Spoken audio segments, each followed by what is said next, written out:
Good morning. You're watching Morning Headlines with me, Vidushi Agarwal. Let us take a look at the top newspapers today.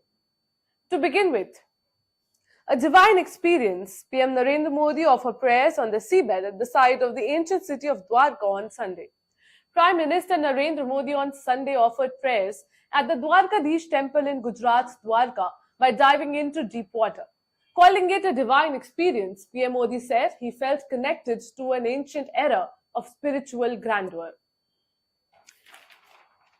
Reading a quote from the newspaper, he was addressing a public meeting in Dwarka in Devbhoomi Dwarka district after inaugurating and laying foundation stones of project worth rupees 4,100 crore in including Sudarshan Setu, India's longest cable-stayed a bridge between Okha and Devka, built a cost of rupees 978 crore. Well, let me tell you that PM Modi attacked the opposition Congress, saying its entire strength was used to ensure the progress of just one family. All kinds of scams used to take place under the Congress regime. PM Modi said, adding that his government stopped all those things in the last 10 years. This news has been covered by the Indian Express on the front page.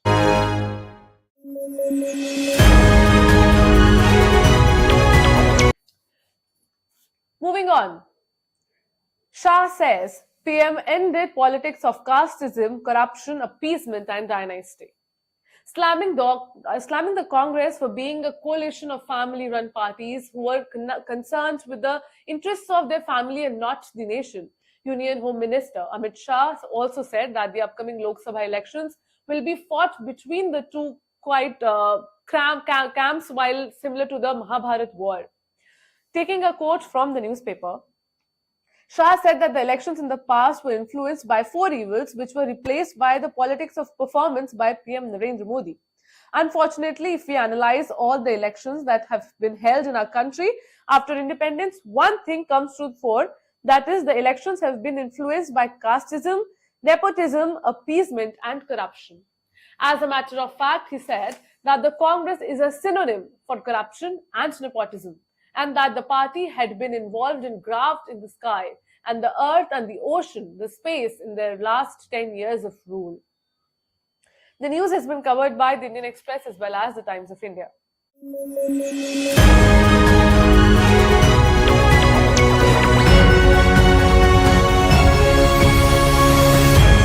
Development, an article here says, why has Assam decided to repeal its Muslim Marriage Act?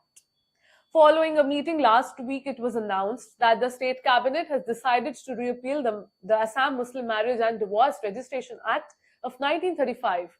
In the meeting, the cabinet approved the Assam repealing ordinance to 2024, which will repeal the 89-year-old act.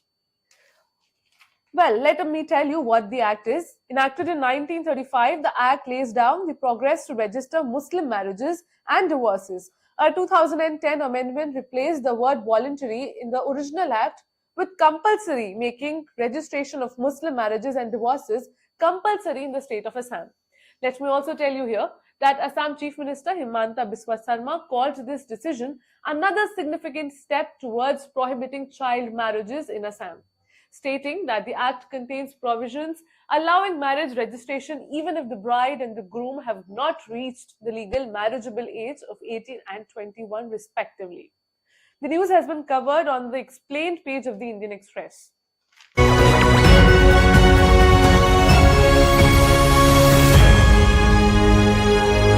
Let's now head on to the international section of the newspaper.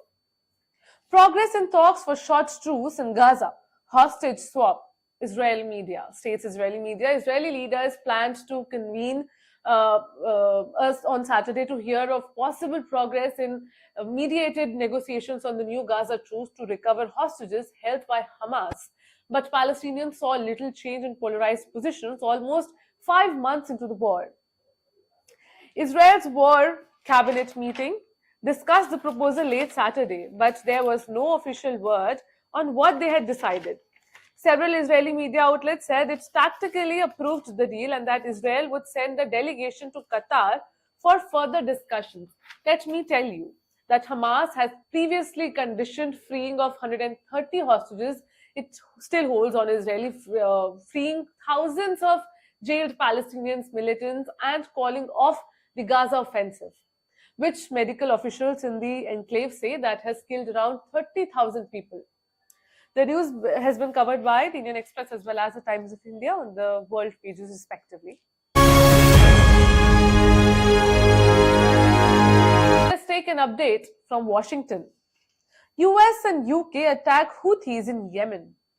Well, the American and British forces carried out a fresh wave of strikes on Saturday against 18 Houthi targets in Yemen, following weeks of unrelenting attacks on Red Sea shipping by the Iran-backed rebels.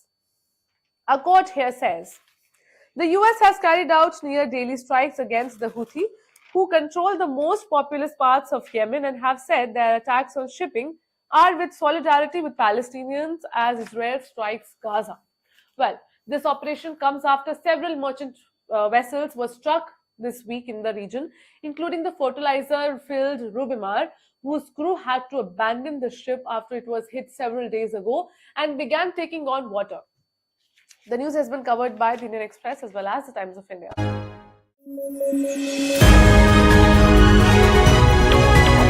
In a significant development, Trump crushes Haley in Carolina, leaving her campaign tottering. Well, former President Donald J. Trump easily defeated Nikki Haley in South Carolina's Republican primary on Saturday, delivering a crushing blow in her home state and casting grave doubt on her long-term viability. Well, Trump has now swept every contest that counted for Republican delegates, adding to the previous wins in Iowa, New Hampshire, Nevada, and the US and Virgin Islands. Let me tell you that throughout his victory speech, Mr. Trump made it clear that he was eager to turn his attention into the general election, at one point telling the crowd, I just wish I could do it quicker. 9 months is a long time.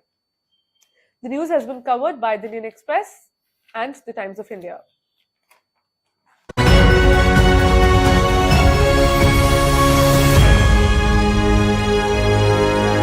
Look at the economy page. Reliance and Disney sign pact to merge media business, says report. In a mega deal in the entertainment segment, Reliance Industries Limited and Walt Disney Company have signed a binding agreement to merge their media operations in India. As per the agreement, the media unit of Reliance and its affiliates are expected to own at least 61% in the merged entity, with Disney holding the rest. Well, there were reports earlier this month that Disney had agreed to sell 60% of its Indian business to Viacom 18. The deal is expected to be a significant move in the Indian media and entertainment industry. The news has been covered on the economy page of the Indian Express as well as the Times of India.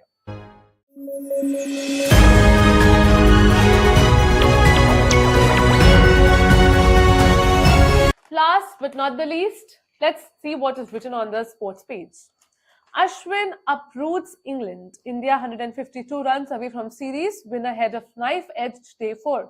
But English spinners will be keen to take a venomous word in a whimsical pitch. Showing his dominant presence in the field, India's top spinner Ravichandran Ashwin has taken 5 wickets on the 4th day of the ongoing Test match and packed the English side within a day. Now, it has become interesting for the fans whether, after a great effort from the bowling department, will India be able to chase the remaining 152 runs to win the match and win the series. This news has been covered on the sports page of the Indian Express as well as the Times of India. So that's all for today. Thank you for joining in. Stay tuned and keep watching Ritam.